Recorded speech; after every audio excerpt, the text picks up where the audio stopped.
दोस्तों, आप सभी का स्वागत है आपके अपने यूट्यूब चैनल धार्मिक ज्ञान पर।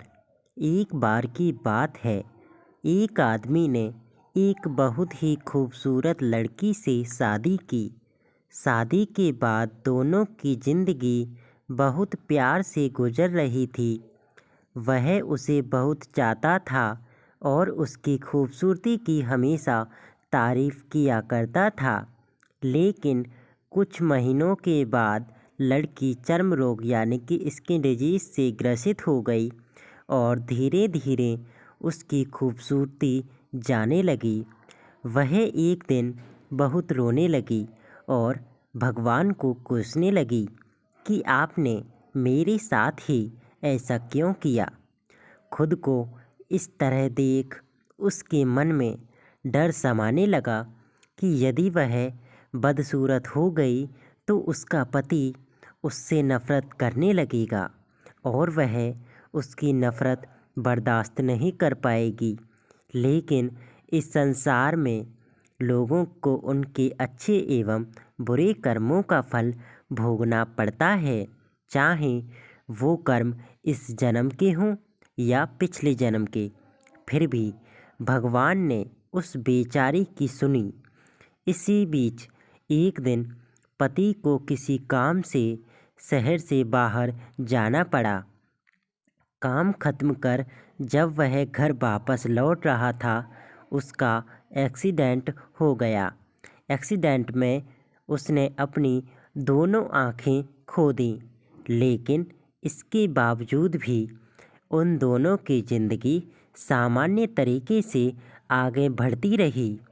समय गुजरता रहा और अपने चर्म रोग के कारण लड़की ने अपनी खूबसूरती पूरी तरह गंवा दी। वह बदसूरत हो गई। लेकिन अंधे पति को इस बारे में कुछ भी पता नहीं था, इसीलिए उसका उनके खुशहाल वैवाहिक जीवन पर कोई प्रभाव नहीं पड़ा। वह उसे उसी तरह प्यार करता रहा। एक दिन उस लड़की की मौत हो गई। पति अब अकेला हो गया था। वह बहुत दुखी था। वह उस शहर को छोड़कर जाना चाहता था।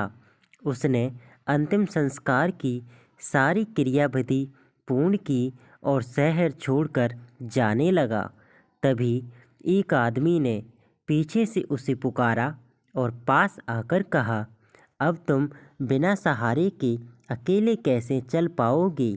इतने साल तो तुम्हारी पत्नी तुम्हारी मदद किया करती थी।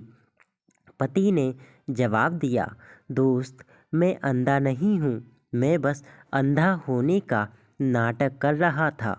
क्योंकि यदि मेरी पत्नी को पता चल जाता कि मैं उसकी बदसूरती देख सकता हूँ, तो यह उसे उसके रोग से ज़्यादा दर्द देता। इसलिए मैंने इतने साल अंधे होने का दिखावा किया। वह बहुत अच्छी पत्नी थी, मैं बस उसे खुश रखना चाहता था। शिक्षा। दोस्तों, इस कहानी से हमें शिक्षा मिलती है कि खुश रहने के लिए हमें एक दूसरे की कमियों के प्रति आंखें बंद कर लेनी चाहिए और उन कमियों को नज़रअंदाज कर देना चाहिए, जिससे कि हमारा जीवन खुशहाल बीत सके। तो दोस्तों, आशा है कि आपको ये कहानी पसंद आई होगी। अगर आपको ये कहानी पसंद आई हो तो आप हमारे यूट्यूब चैनल धार्मिक ज्ञान को सब्सक्राइब कर सकते हैं और इस वीडियो को लाइक कर सकते हैं। तो चलिए दोस्तों, मिलते हैं फिर किसी नेक्स्ट वीडियो में।